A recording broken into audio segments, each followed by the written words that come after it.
Preserving season is just starting around here, and for me, it starts with strawberries. Now, at this point, it is starting to slow down, but you can still find ever-bearing varieties, and most people can still find really good deals on strawberries at the store most of the summer. So I want to share a few ways we preserve them for the year. We don't pick enough strawberries to provide for us, so I'm happy to support local farms. You pick and just purchase flats. In this stage of my life, picking up flats is much easier, even if picking is one of my favorite things to do. So first things first, when I get home, you want to wash them really good. Place them in a bowl of water with about 3 parts of water and 1 part vinegar, and just let them soak for a few minutes. This helps kill bacteria and mold that could be on the strawberries. It also helps them keep longer. Drain and rinse with cool water really well. Some of my strawberries were super dirty, and so I had to do this a few times.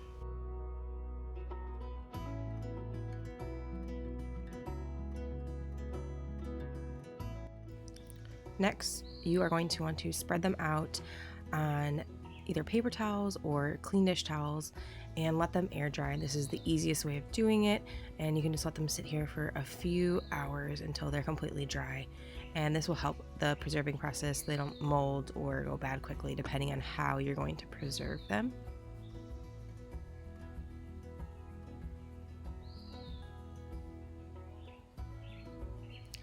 So the first thing I'm going to do is actually freeze them. And this is one of my favorite ways of preserving because I just like eating frozen fruit. But the correct way to do this is you are going to want to slice off the green tops and then put them on a parchment lined baking sheet or like a silicone mat. And you don't want them to touch, and you can also slice them or leave them whole. Once you're done with this, you just pop them into the freezer and let them freeze for a few hours until completely frozen.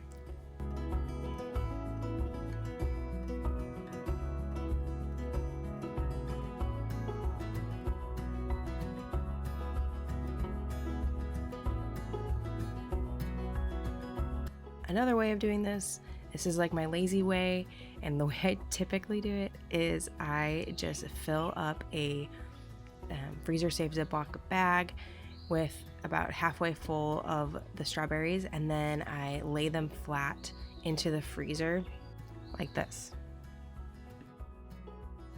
Next, I save some for fresh eating, which I actually just learned from a recent podcast episode with Lisa from Farmhouse on Boone and the Cross Legacy, that you should put a paper towel and they could last up to 3 weeks in the refrigerator.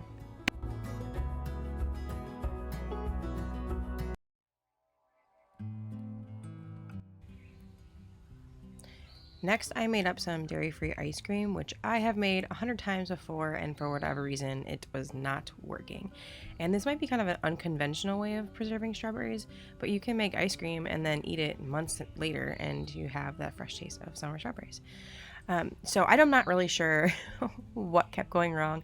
I thought it had something to do with the brand of coconut milk I was using, but I tried another brand, and it also didn't work. We still ate it. Nothing went to waste, just wasn't that good. So I'm gonna have to recipe test this again. I actually have the recipe on my blog, and it worked. It used to work amazing, so I'm not really sure. But you can also do this with regular ice cream. It doesn't have to be dairy-free. Just take a vanilla ice cream and add about a half a cup to a cup of strawberries or more, however much strawberries you want to add.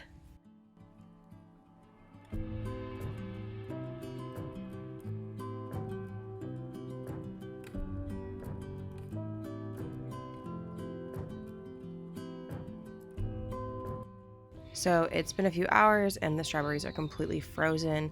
So all I do then is pop them into a Ziploc bag, and then I try to smush as much air as possible out of the bag, and then into the freezer they go. And they can last up to a year this way. Now you can use frozen strawberries to make smoothies, to just eat on their own, which is my preferred way. I like to serve them with a little bit of like yogurt. And you can also turn them into syrup for pancakes. There's a lot of ways to use frozen strawberries.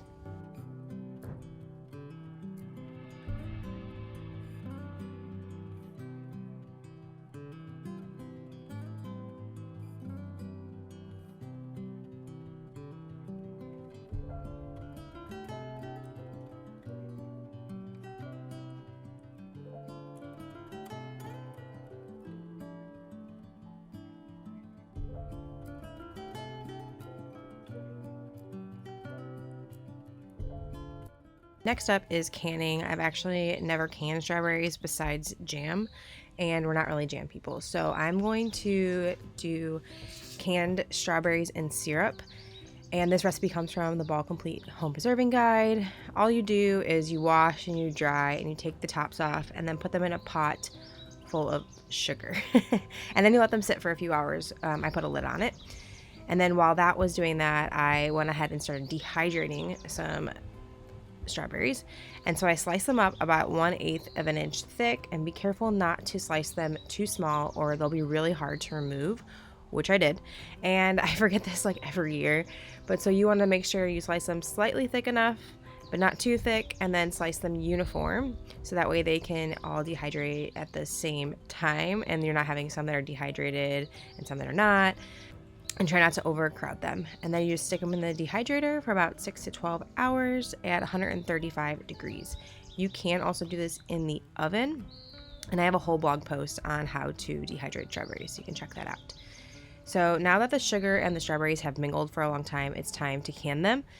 And you just want to warm up your jars. You technically don't have to sterilize them since they're processing for 10 minutes or more. So just warm them up so that they end up being the same temperature as your strawberries and syrup. So at the same time, I'm heating my strawberries up until they are hot and the sugar has completely dissolved.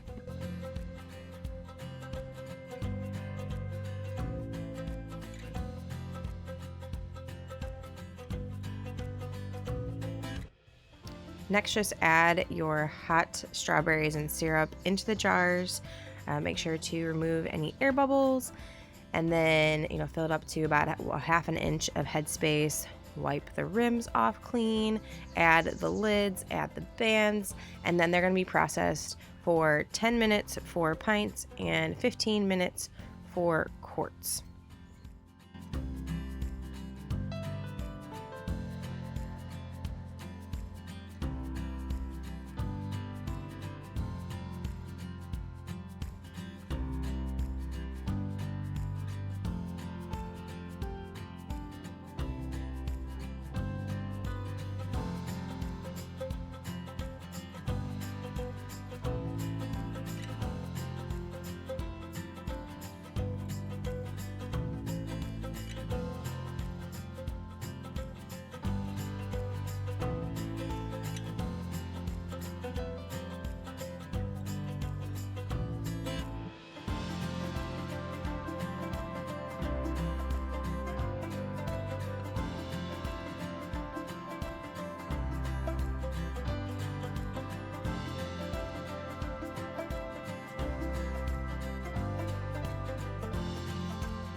So by this time, I was totally pooped and just completely done with strawberries. So I let my dehydrated strawberries, after they were done, just sit in the dehydrator for a little while until I could deal with them. So then the next day, I made sure to label my jars because I have a tendency of forgetting what exactly I put in my jars. And then you store them without the ring on, and this is just to ensure a proper seal. Then for the dehydrated strawberries, you just peel them off and stick them in a mason jar. And if they're stored properly, they can last up to a year. And these are great to add to granola or to add to yogurt. There's a lot of different ways, or just snack on them. And I have a whole blog post to show you how to do that, and I'll put that in the description below. Thank you so much for joining me on my first big day of preserving. Make sure to come back because I will be sharing all the things that I plan on preserving this year.